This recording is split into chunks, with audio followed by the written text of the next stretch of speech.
on the banks of the river. One second, I think somebody has joined us.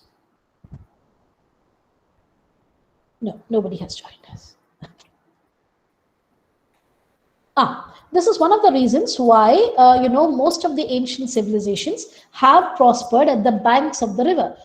Look at the Egyptian civilization, which grew by the banks of the river Nile. Okay, so nature and all the festivals, all the special occasions of the year, everything has been connected to nature. Okay, so harvest festivals, then there would be the moon, the new moon festivals. There would be festivals centered around the sun. Okay, festivals of the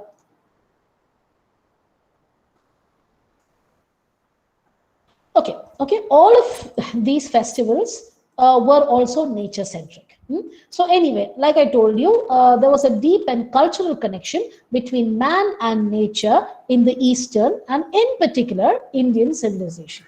That is why our ancient Indian sages, they recognized the interconnectedness of all living things and wrote verses like Bhumi Suktam, in praise of the Mother Earth. See, that is why Earth used to be called Dharti Ma. Okay, Dharthi, Dharti Ma, that is Mother Earth.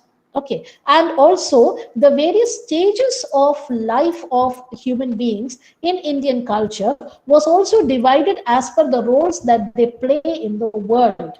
Okay, so you had certain children were students, then you had a certain time when they were householders or grihasthashram, and as they grew older, they would retreat for meditation and remove themselves from the general bustle of the society and settle down somewhere on the edges of the forest or within the forest, which used to be called Vanaprastha. Okay, so they would go live there. Okay, one was. So this kind of interconnectedness of all living things was recognized by the ancient Indian sages. There. But what happened with the movement of time is that we adopted the Western ethos of commercialization, commodification.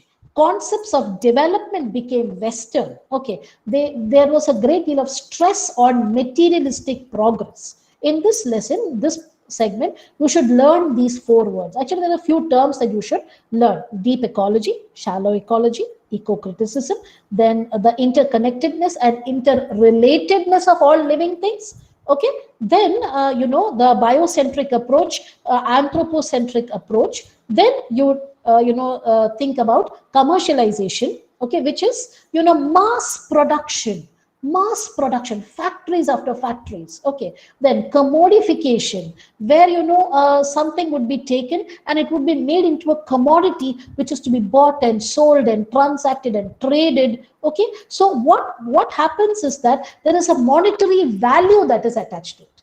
When there is a monetary value attached to something, then it starts to let's say proliferate, it starts to grow, it starts to kind of become something that can be traded, which means it must be produced, and then things are not seen as things. Like I told you, trees, people plant a teak tree in their plot, so that after 20 or 50 years it will give them good amount of money. Understand, land is not really seen as land anymore. It is seen as something that you can sell after 15 years so that you can make money. Okay, so that is called commodification.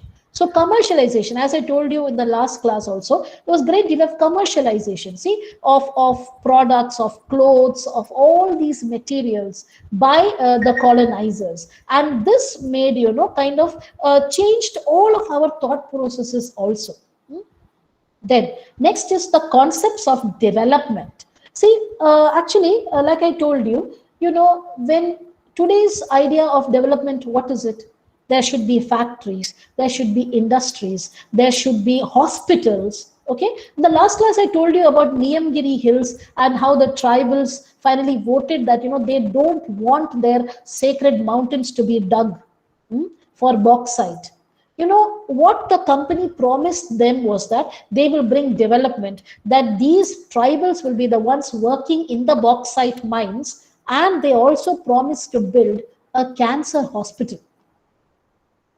Okay, Nobody had cancer there. So why are you building a cancer hospital? Because they know that the effect of this kind of indiscriminate mining will finally lead to cancer. Understand? So, but what are we saying? Oh, there is going to be a cancer hospital coming in the Niyamgiri Hills. Understand? That is our idea of development. Instead, if we reconfigure, reimagine what development actually means, it might, lead to a better environment. So commercialization, commodification, concepts of development, then stress on materialistic progress. Okay, how many houses are there? How many dams have been built? How much, how many acres of land have been cleared to build factories? What sort of factories? How much production? How many people are working there? Understand?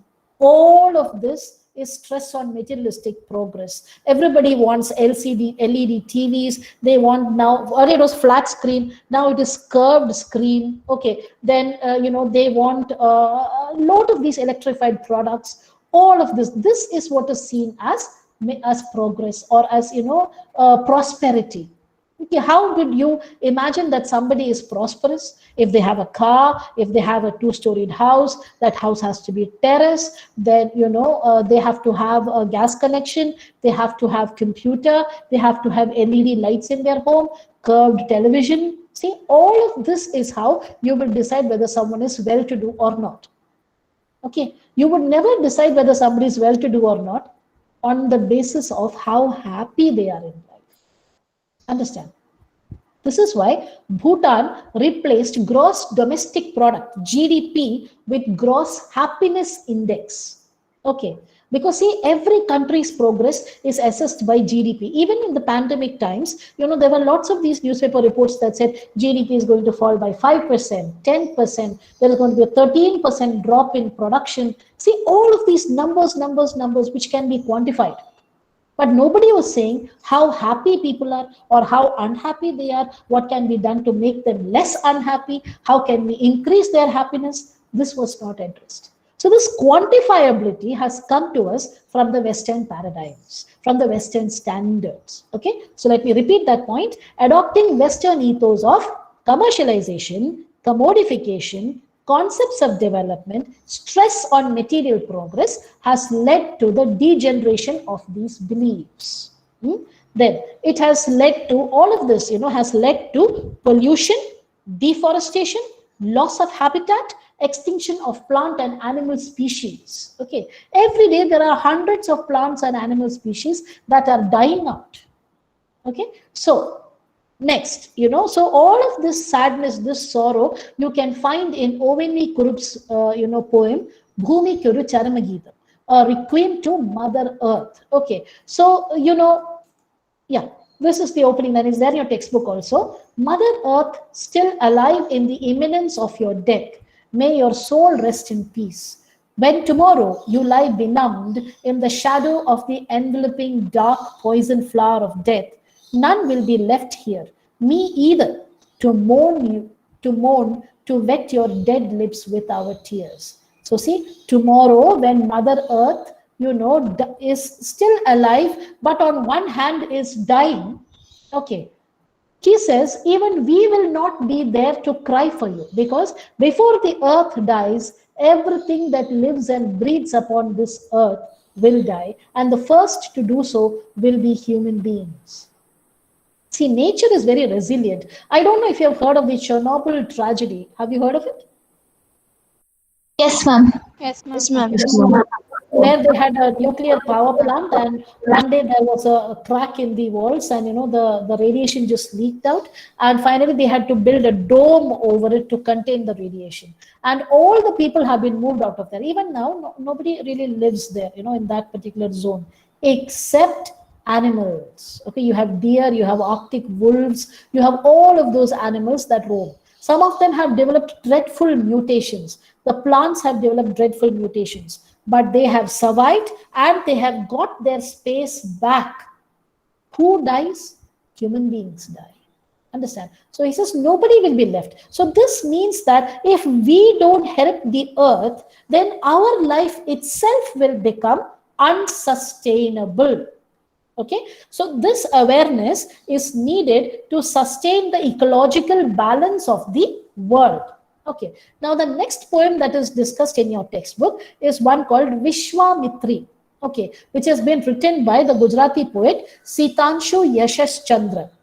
Now, in that, he laments the fate of the river Vishwamitri. Now, see, as we all know, Gujarat is supposed to be a very heavily industrialized state. It is supposed to be a model that should be copied by all of this country. There is so much of development. Apparently, in Gujarat, if you morning you give an application to start a factory, by evening it is approved. Okay, but I have read journalistic reports about people, journalists who have traveled to these areas where these factories are set. Okay. And by the time it is evening, a horrible smell settles over that entire area. Entire area. The rivers are black with garbage, with effulgence from the factory, with chemicals. Nothing grows in those rivers. Okay, so this is another example in Vadodara, that is Baroda. The traditional name of Baroda is Vadodara. In Vadodara, there is a small river called the Vishwamitri, which is heavily polluted with the garbage of Vadodara city. So it is not just industrial effulgence, it is also the kind of garbage that we generate on a daily basis. Okay, plastic, non-biodegradable products, all of these things, we just dump it. See, one thing we should understand is the idea of waste. We imagine that this is a very funny thing about waste. Okay, I'm going to take a small detour. The funny thing about waste is that once you dispose it, it is out of your sight. You believe that it is over.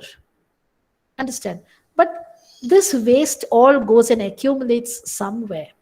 Okay, sometimes it is just dumped into the rivers, it is sometimes just pushed into the oceans, and in a way one day it comes back to you. There was in the middle there was some weird plan of dumping waste in outer space. Understand? So when waste is dumped in ocean or in outer space, it is nobody's claim. See, if you dump waste in Chala, it is part of Trivandrum Corporation. Trivandrum Corporation is responsible. But if you push it into the ocean or if you push it into outer space, that doesn't belong to anybody. So people treat it as normal, process of dumping waste. There are places in the ocean, which are treated as landfills where people, take waste in huge containers and dump it over there in the ocean where it sinks. Okay, so this is the problem. So yes, so see, look at this line that he has written there. No water at all, in fact, that could rightly be called water. She flows on mute, dragging, excuse me.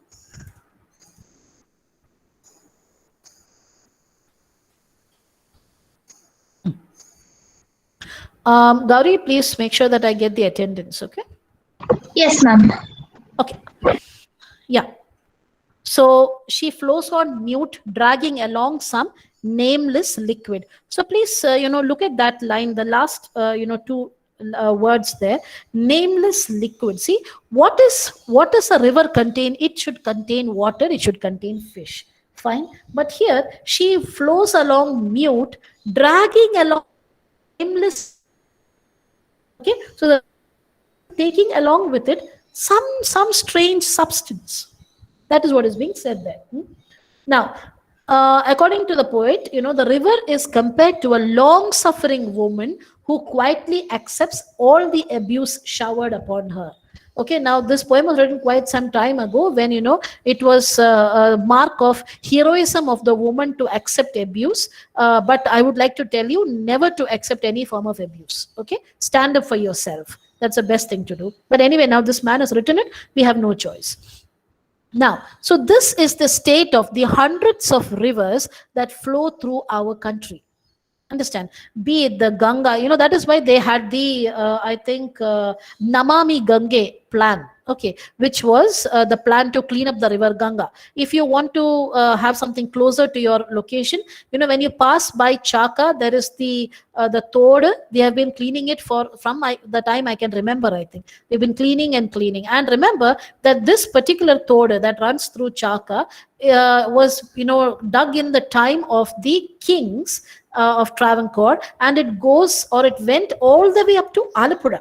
Rice used to be transported through this particular channel. Understand? Rice. So this is what you now see, overgrown with all kinds of weeds and things like that. Okay, so the next thing that the chapter talks about is I told you, the idea of progress. How we measure progress and development is also pointed out in this particular chapter. So that is through the construction of dams. See, when India got independence, not many people imagined that we would make progress according to Western standards. Okay, we were seen as a land of snake charmers and so on. So, Nehru, in that, spark of modernism, he said, we need to have visible symbols of progress. And dams were one of the biggest visible symbols of progress. So, in the first 5-year plans, we used to have something called 5-year plans. Okay. So the first 5-year plans talked about mechanizing the country, modernizing the country, building dams and other massive structures which would generate power. So we had a lot of mega dams that were built during that time, and the Tehri Dam, okay, in Uttarakhand, was one such dam. Okay, but what these dams have done is that they have changed, look at that, ecological balance, led to loss of habitat for plants, animals, and people, and has caused the loss of the deep bond between the land and its people. Now, why it is said so? Because see, what is a dam? There will be a huge river flowing and it might pass through a certain area. Okay, so what they do is that they build a wall to stop the flow of water. Okay, and they collect all of this water within a structure. Okay, now when that is done, what happens is that entire area will be flooded, because water will come and it will start getting collected. That entire area will be flooded. If you have seen the movie Frozen 2, that is, the process of building a dam in animation.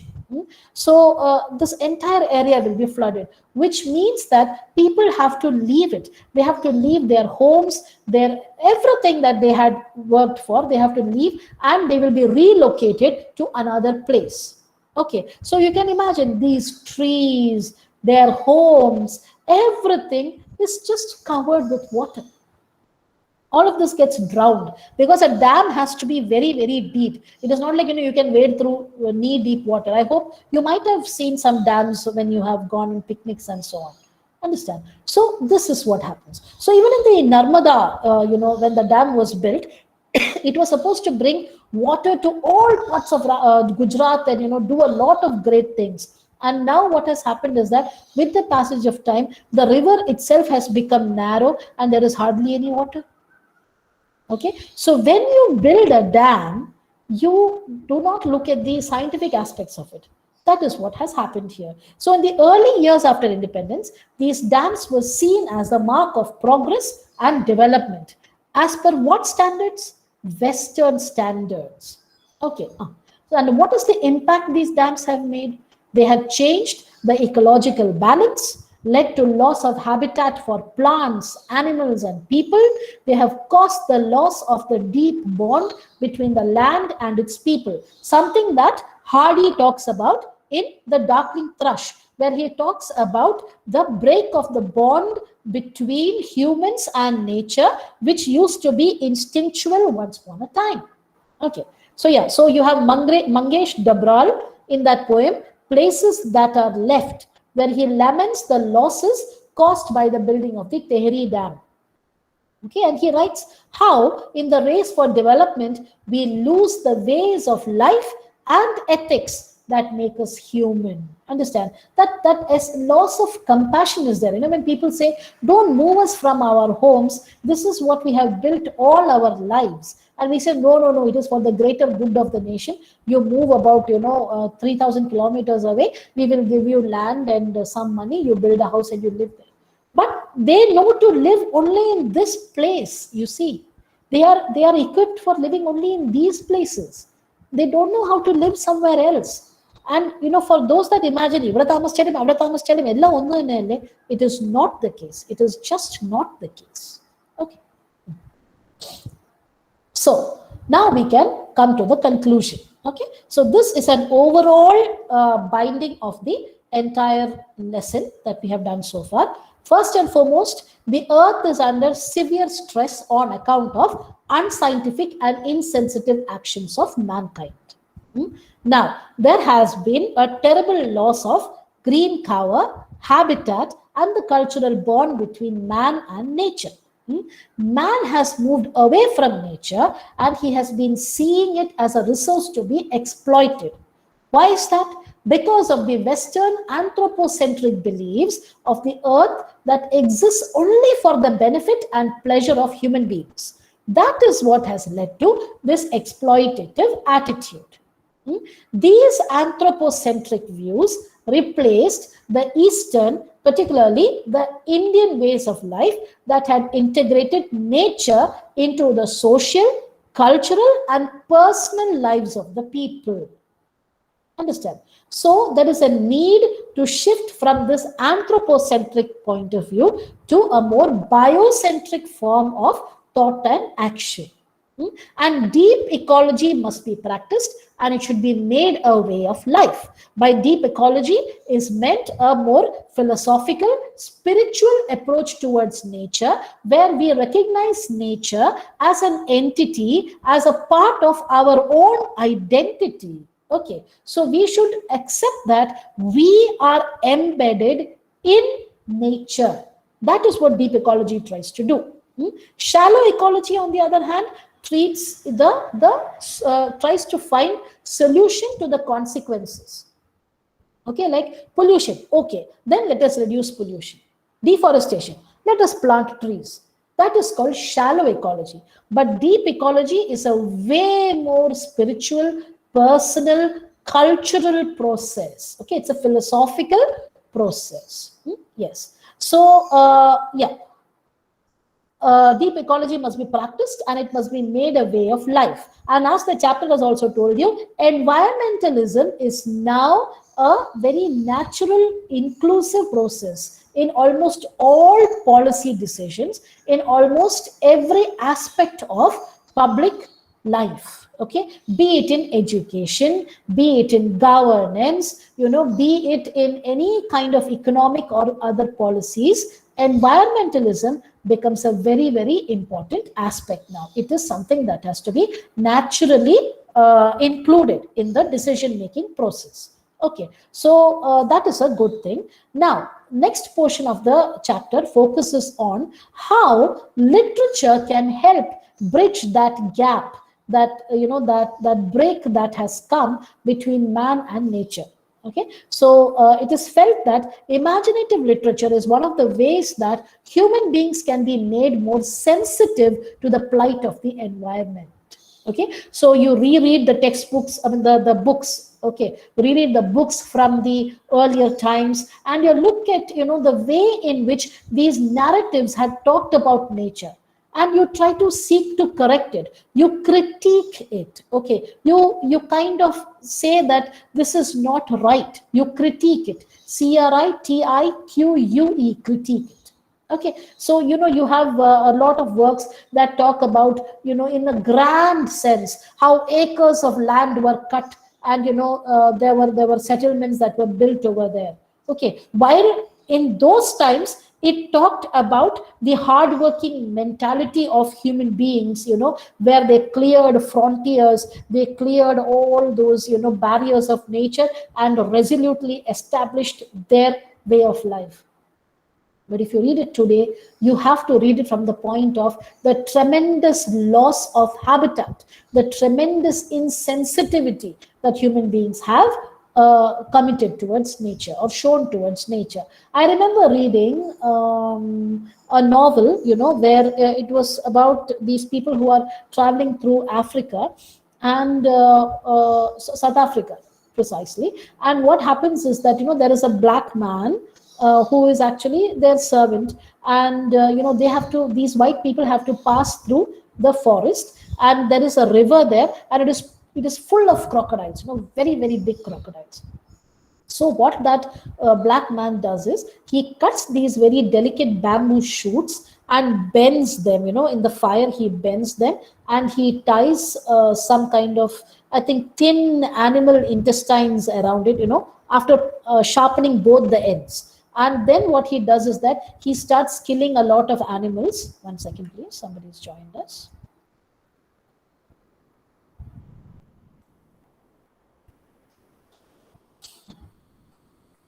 Okay. He starts killing animals and, stuffing this bamboo I told you that was sharp at both the ends. He starts stuffing them into their stomachs, and then he tosses those into the river. Now these crocodiles come and swallow these things whole, completely. Okay, and then they're all there in the river. And then what happens is, the stomach acids of the crocodile will burn through that very thin strings that he had tied on the bamboo, spikes, and they just open up. When they open up, these crocodiles are cut and they die. And then these people hop across the river. Now you imagine, that at that point when you read it, you would be like, wow, this is so genius, what a plan and stuff. But then think about the environmental impact. Think about the trees that were cut down, the animals that were killed, the crocodiles that were killed. Why were all of this done? So that 5 people could cross a river. Understand? So that is it. So literature will be able to instill a sense of empathy, compassion, and justice in humans. Okay, so literature can promote those feelings. Art, okay. So it is important to rethink the definitions of development and progress from the environment perspective. That's another thing that the lesson talks about. Otherwise, it will lead to irreversible damage, which will lead to extinction of life on Earth. Okay, I'll just come back to that one point there. We'll be able to instill a sense of empathy, compassion, and justice in humans. It will also open our eyes to the kind of exploitation that goes on around us in nature. It will also make us react to these unscientific processes, like in the case of, Bhumikyodu Charamagidam, like in the case of Vishwamitri, okay, and the places that are left behind. Understand? So such works will also raise awareness and bring these problems to our notice.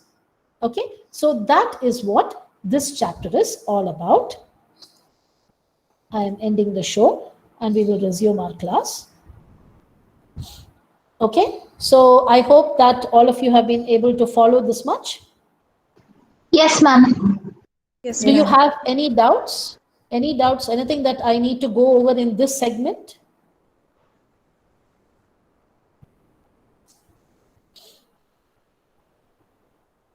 If you have any doubt, you can put it in the message box. I will answer it there.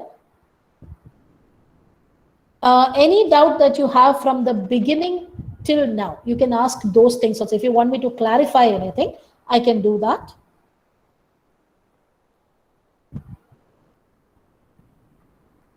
No, everything is crystal clear.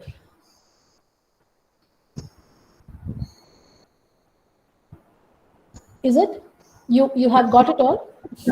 Ma'am, if a question comes as like describe eco-criticism, then should we write about the books and the verses given in a textbook? Yes, please write about those things. You can make your answer as detailed as is possible. There is no problem. See, suppose now that question. Start with what is eco-criticism. Okay, and then you can mention anthropocentrism and biocentrism. Then you can come down and you can use these examples that are given in your textbook. Understand? So and then you can also say that how these things have helped you, kind of how these texts can help make you sensitive. It can instill empathy, compassion, as well as raise awareness, which is, after all, the primary role of eco-criticism. Anything else? You had a further doubt? No, ma'am. Ah, okay. Since we seem to have some time, do you want to go through the questions at the back? Shall we discuss those? Yes, ma'am. Okay. Yeah.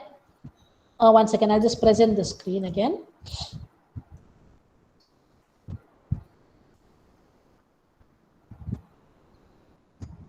Okay, you can see this, right? Yes, ma'am. Okay, fine.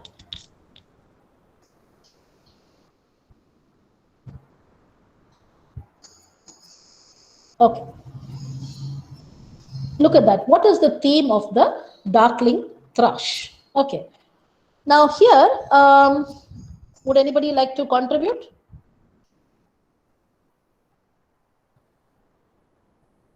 Ma'am, it talks about the lost connection between human beings and nature. Yes. It also tells us how we distanced ourselves from nature Mm. and started destroying it. Mm. Yeah.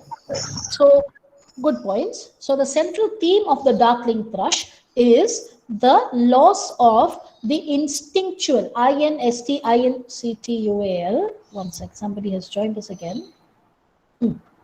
Okay. So, we are discussing the questions at the back. Okay. So, it has talked about the loss of the instinctual connection between man and nature, which has made human beings blind and deaf to the idea of nature. Okay, it has made us blind and deaf to the idea of nature and the power of nature. Understand? So, it also talks about how we cannot understand the essential philosophy of nature. Okay, the essential philosophy of nature. So this is why the bird is aware of what is present in nature, of the glory, the power of nature, whereas human beings are not. So if you want to say it in one sentence, as Gauri pointed out, what is the theme of the darkling thrush? It is the theme of the darkling thrush is that it is the lost connection between human beings and nature. Okay, where human beings have lost the instinct to understand the power and the majesty of nature. That also you can add. Okay. Can we move on to the next question then? Yes, ma'am. Yes, ma'am. What images does the poet use in order to convey the gloom experienced by him? Would anybody like to say something?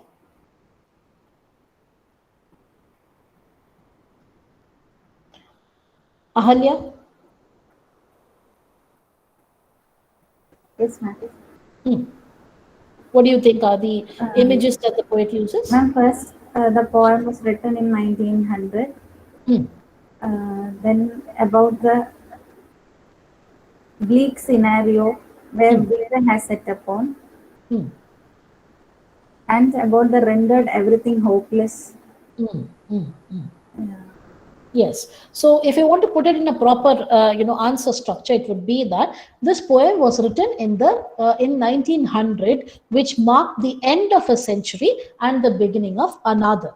Okay, and the poem is set in the dregs of winter. Remember, the poem is set in the end part of the winter season, and everything is shown as dark and gloomy. Okay, the trees are mere outlines. Okay, the trees are mere outlines, and everything is cold and hard and barren. The ground is cold and hard and barren. Understand? And there is hardly any vegetation, and all the people are sitting in their homes and they are huddled around their fire. HUDDLED, huddled around the fire. Okay, there is not a soul that is outside except for the poet. And this paints a very bleak and gloomy picture.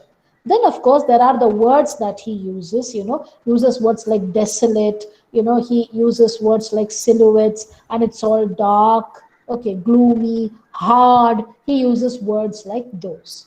Okay, so he uses the starkness of winter in order to convey the gloom experienced by him.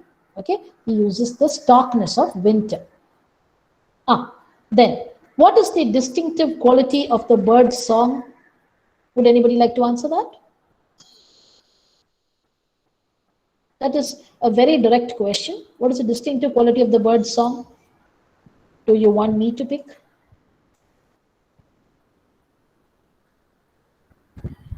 Rinsi.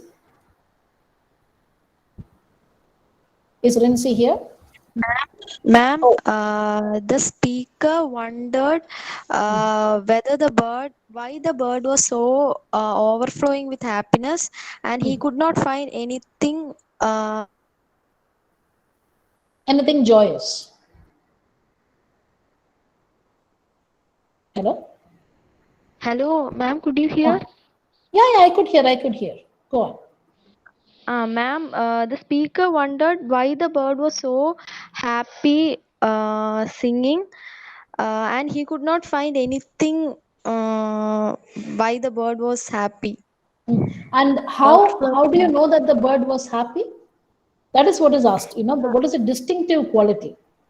What is the greatest quality of the bird's song? Because it was overflowing with happiness. Yes, there was joy. And Okay, there was great joy, optimism, and it was singing with all its heart. Yes, ma'am. Yes, ma'am. So the distinctive quality of the bird song was that the bird was singing full-throatedly, and it was singing with a great deal of joy and optimism. It was a frail, gaunt, weak bird whose feathers had been buffeted by the wind, and yet it stood bravely and it sang with limitless joy. That was the distinctive quality. Okay, it sang with limitless joy. Good. Next, how does the bird's and the man's message differ? Anybody would like to volunteer? Varsha Varghese. Varsha Varghese.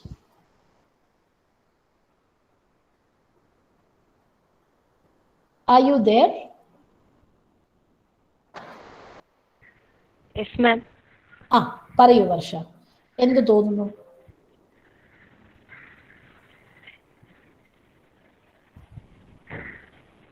What was the bird's message and what was the man's message?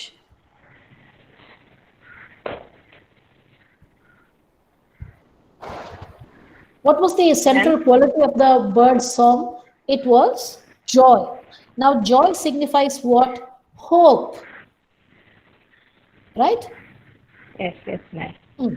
And did the man's message have hope? No, ma'am. That is it. Okay. So our distinctive quality of the bird song, where we said that the bird sang with the great. You can switch your mic off. Thank you very much, Varsha.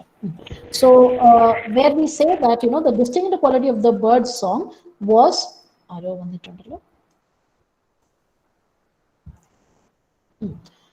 Where the distinctive quality of the bird's song was joy and limitless optimism. It represented hope. Now, in the fourth question, how does the bird's and the man's message differ? It differed in hope. Okay, in terms of hope, where the bird's message was full of hope, it was full of joy and limitless optimism. The man's message was bleak, it was hopeless, and it was dark and gloomy. Okay, so where the man saw a stark, barren landscape, the bird saw hope of regeneration, of beauty, of a better tomorrow. Okay, so this is how the bird's and the man's message differs. Any clarification needed for any of these things? Would you like to add to any of this?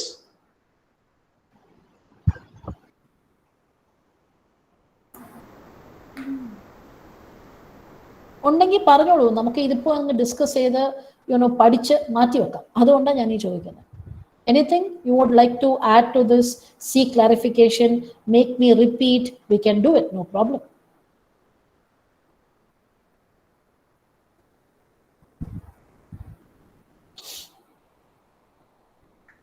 Even man was the part of the earth. He become very, very distant from the nature, and he is himself building a artificial world for him. Very good. He is building an artificial world for himself. Good. Okay. Now let's go on to the next one then. Answer in 1 or 2 sentences. അങ്ങനെയൊന്നുമില്ല, ഞാനിപ്പോൾ answer ചെയ്യുന്നത് എല്ലാം ഒരു essay ആക്കി നോക്കിയിട്ട് തന്നെയാണ്. So see, look at this. ഇതെല്ലാം കൂടെ ചേർത്ത് actually will be one essay. Don't you think so? Yes, ma'am. Yes, ma'am. അതാ കാര്യം. So ഇവിടെ ചെയ്യേണ്ടത് Yes, ma'am. നമ്മുടെ ആ കൺക്ലൂഷൻ ആ ഒരു section I had put that slide, no? Yes, ma'am. അതിനകത്ത് just add those notes from the last 2 classes, and your 300-word essay will be absolutely ready. Okay, so look at this. What is the change brought about by environmentalism in the world? Now I'm going to answer all 5 questions in the form of an essay question. Okay, so do you want me to say it now, or should I type it out and send it to you? ഏതാണ് വേണ്ടത്?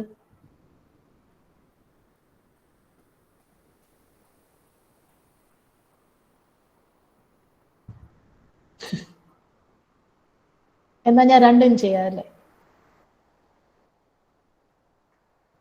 മാം എങ്ങനെയായാലും മതി, കുഴപ്പമില്ല. അല്ല, ഞാൻ ഒരു കാര്യം ചെയ്യാം. എങ്ങനെയാണ് ഒരു answer എഴുതേണ്ടതെന്ന് I will show you by talking about it. Then I will send you the answer. For all of you, please listen very carefully, കാരണം this will be very useful in writing your essays from any subject. Okay. So first, എല്ലാ എസ്സേക്കും വേണ്ടത് ഒരു introduction ആണ്. അപ്പൊ നിങ്ങളുടെ എസ്സേക്ക് എപ്പോഴും 3 parts ഉണ്ടായിരിക്കും. ഒരു ഇൻട്രൊഡക്ഷൻ ഉണ്ടായിരിക്കണം, ഒരു ബോഡി ഉണ്ടായിരിക്കണം, ഒരു കൺക്ലൂഷൻ ഉണ്ടായിരിക്കണം. Okay, so it should have 3 parts. Now your introduction should not be very elaborate. It should be a brief introduction. So first and foremost, if suppose now this is the question, what is the change brought about by environmentalism in the modern world? And itre ullu essay question. Then you say that, the beginning of the lesson there, we have to say that environmentalism has brought about or effected a deep change in the way that we perceive the environment around us. Okay, till date, there has been a prevalence of or a predominance of Western oriented thought which centered around anthropocentrism, or which was located in anthropocentrism. Okay, then you explain what anthropocentrism is. Anthropocentrism focused upon human beings as the center of the world. As per the medieval ideas that were prevalent in the world during the medieval ages, it was seen that human beings kind of were asked to view the world as a resource that was laid out just for their benefit and pleasure. Okay, but this has led to large-scale indiscriminate exploitation of the Earth's resources, leading to massive depletion of forest land. It has led to massive pollution. It has led to loss of habitat, loss of various plant and animal species. It has led to a lot of sociological problems. Okay, the advent of colonialism has also added to the ideas of anthropocentrism. Okay, now such has been the state of the environment on account of human-centric actions that environmentalism has become a natural part of our thought processes, our policy decisions, as well as our academic disciplines. Okay, and the need has come to shift from anthropocentric thought to biocentric thought. And there is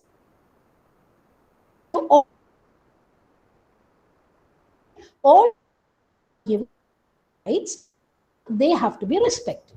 Okay, now this has further developed into the concept what is called as deep ecology, which was a term that was coined by the Swedish scientist Arne Naess, who spoke about the need for a deep spiritual and philosophical connection between human beings and nature. He thinks that this is the only way in which we would be able to integrate nature back into our lives. Otherwise, the increasing distance between human beings and nature will lead to large-scale loss to the environment, which can in turn affect human beings very, very adversely. Okay, and this is in opposition to the ideas of shallow ecology, which has only tried to find solution to the consequences of human action. Okay, for example, if there are rising levels of pollution, shallow ecology would advocate or would suggest that the levels of pollution be brought down. However, this does not solve the problem of pollution. To solve the problem of pollution, one has to observe nature and integrate nature as a philosophical, spiritual, as a philosophical and spiritual way of life. Okay, and eco-criticism is one such means to achieve the deep ecological experience. Okay, eco-criticism is a branch of thought that talks about the ways in which literature can discuss or can bring to light the interconnectedness and interrelatedness that exists between all life forms. Okay, and it has resulted in a rereading of texts, okay, from an earlier period, and to look at those texts, to critique those texts from the point of view of the environment. Okay, so where once upon a time large-scale deforestation and clearing of lands and establishing human settlements was seen as an act of victory over nature, now those very texts, when examined from the eco-critical perspective, lends to us the ideas of how nature has been exploited, depleted and polluted by human actions. Okay, and this examination or integration of literature and environment can enable us to develop a sense of empathy, compassion, as well as it can lead to a kind of awareness about the impact of human actions on nature. Okay, and also to be noted is that the advent of Western anthropocentric thoughts have resulted in the alienation of Indians from their natural world. Okay, Indian culture, Eastern culture, particularly Indian culture, has been one which has celebrated or revered, the connection between man and nature. We Indians have worshipped nature and have integrated and had integrated it as a part of their life experience. Okay, but due to the Western paradigms of commodification, commercialization, exploitation, and pollution, all of this has led to a change of thought processes. Okay, the materialistic ideas of progress have made Indians insensitive to the devastation that they have caused to the environment and to nature. Okay, this all have been reflected in the works such as Bhumikoru Charamagidam, then the places that are left, as well as Vishwamitri. You can name the various authors also. Okay, all of these works, as well as many other works, talk about how the glory and splendor of nature has been diminished by the greed of man. The only way of sustaining ourselves, human life upon this earth, is to help restore earth to its former glory. And for that, we must pursue the tenets or the principles of deep ecology. Okay, we must reintegrate ourselves into the pathways of nature and reimagine our ideas of development and progress by including nature in our thought processes. Okay, that is it. Is that clear? Yes, ma'am. Yes, ma'am. Appo this is how you should be writing your answer. Okay, appo very clear ആയിരിക്കണം and just straighten out your points. Appo my first suggestion is നിങ്ങൾ ആ conclusion എന്ന് പറഞ്ഞിരിക്കുന്ന ആ slide, okay, learn that up really well. Okay, that will help you answer, and if you have been listening to what I have been saying, all of these points will help out. Okay, now what I am going to do is that I will type out this answer for you guys and send it to you. Type or write. Sometimes I find it better if I write them. Okay, so I will send it to you people. Adu otta essay amotu padicha ee chapter complete ayi. Okay? Okay, ma'am. So is there anything else you want to ask me? മാം ഈ ലെസന്റെ PPT രണ്ടും ഒന്ന് Google class റൂമിൽ ഇടാവോ? കഴിഞ്ഞ PPT ഞാൻ ഇട്ടിട്ടുണ്ടായിരുന്നു, നിങ്ങൾ കണ്ടില്ലായിരുന്നോ? Recording ആണോ അതോ PPT ആണോ? PPT at the end of the class കഴിഞ്ഞ അപ്പൊ തന്നെ ഞാൻ ഇട്ടായിരുന്നു. ഇല്ലേ, നിങ്ങൾ ആരും കണ്ടില്ലായിരുന്നോ? അല്ല, ഞാൻ കഴിഞ്ഞ ക്ലാസ്സിന് കേറിയില്ലായിരുന്നു മാം. അപ്പൊ ഞാൻ റെക്കോർഡിംഗ് ആ കണ്ടത്, അപ്പൊ അത് ശ്രദ്ധിച്ചില്ല. ഇല്ല PPT ഉണ്ട്. Right, both of you, Gauri, Ahalya? Yes, ma'am. അതോടെ തന്നെ ഉണ്ട്. If you want, I'll put it again. ഇത് രണ്ടും കൂടെ സൈഡ് ബൈ സൈഡ് ഞാൻ ഇന്ന് ഒന്നുകൂടെ ഇട്ടു. അപ്പോൾ ഇതാവുമ്പോഴത്തേക്കും അതിൽ പറഞ്ഞിരിക്കുന്ന അത്തരം കാര്യങ്ങൾ മാത്രം നിങ്ങൾ നോക്കിയാൽ മതി. വേറെ don't bother about anything else. You will be able to answer any question. പിന്നെ ഞാൻ നേരത്തെ പറഞ്ഞ പോലെ ഡു വൺ ഫേവർ ഫോർ യുവർ സെൽഫ്സ്. ഇതിനെ ലെസൺ ആയിട്ട് പഠിക്കാതെ നോളജ് ആയിട്ടൊന്ന് വായിച്ചിരിക്കും. അത്ര ചെയ്താൽ it will be very very helpful. കാരണം you will be able to write your answers logically. Okay, ഇത് ബൈ ഹാർട്ട് പഠിക്കാനായിട്ടും ഓവർ ആങ്ഷ്യസ് അങ്ങനെ ഒന്നും ചെയ്യേണ്ട കാര്യമില്ല. ഈ പറഞ്ഞ കാര്യങ്ങളെ ഒന്ന് നോളജ് ആക്കി മനസ്സിൽ വെച്ചിരുന്നാൽ മതി. You will be able to write it very confidently. Don't worry. പിന്നെ ഈ ലെസണിൽ പഠിച്ച കാര്യങ്ങൾ ഇവിടെ മാത്രമേ എഴുതാൻ പാടുള്ളൂ എന്നാരും പറഞ്ഞിട്ടില്ല. You can use it in your other lessons also. Like say for example, when I teach you The Good Earth is Dying by Isaac Asimov, you know, നമുക്ക് അതിനകത്തും ഈ പോർഷൻസ് ഒക്കെ നിങ്ങൾക്ക് ചേർത്ത് നിങ്ങളുടെ ആൻസറിന് സ്ട്രക്ചറലി സൗണ്ട് ആക്കാം. It is not about how much you know, it is about how you use what you know. മനസ്സിലായോ? Like I told you, pollution എവിടെ പഠിച്ചാലും പൊല്യൂഷൻ തന്നെയാണ് ആണല്ലോ. അപ്പൊ നിങ്ങൾ ഒരു സ്ഥലത്ത് നിന്ന് പഠിച്ച നോളജിനെ നിങ്ങൾ ആകെ മൊത്തത്തിൽ ഉപയോഗിക്കുക.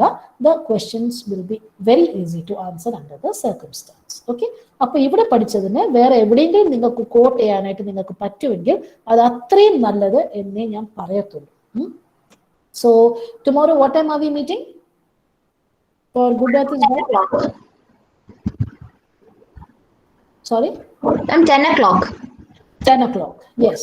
9 o'clock I have a class with literature. Writers to the Sea നാളെയല്ലേ ഞാൻ പറഞ്ഞിരിക്കുന്നത്? അതെ മാം. അപ്പോൾ 9 തൊട്ട് shall we then sit in class? എന്നൊരു കാര്യം ചെയ്യാം, 9 to 10 ഞാൻ Writers to the Sea പഠിപ്പിച്ചിട്ട് ഒരു 10 to 10:30 നിങ്ങൾക്ക് ഒരു ബ്രേക്ക് തരാം. നിങ്ങൾക്ക് നാളെ വേറെ ഏതെങ്കിലും ക്ലാസ് ഉണ്ടോ എനിക്ക് ശേഷം? നാളെ പിന്നെ രാജശ്രീ മാം ഷെഡ്യൂൾ ചെയ്തിട്ടില്ല, പക്ഷെ ഈവനിങ് ഒരു ക്ലാസ് ഉണ്ടെന്ന് പറഞ്ഞു.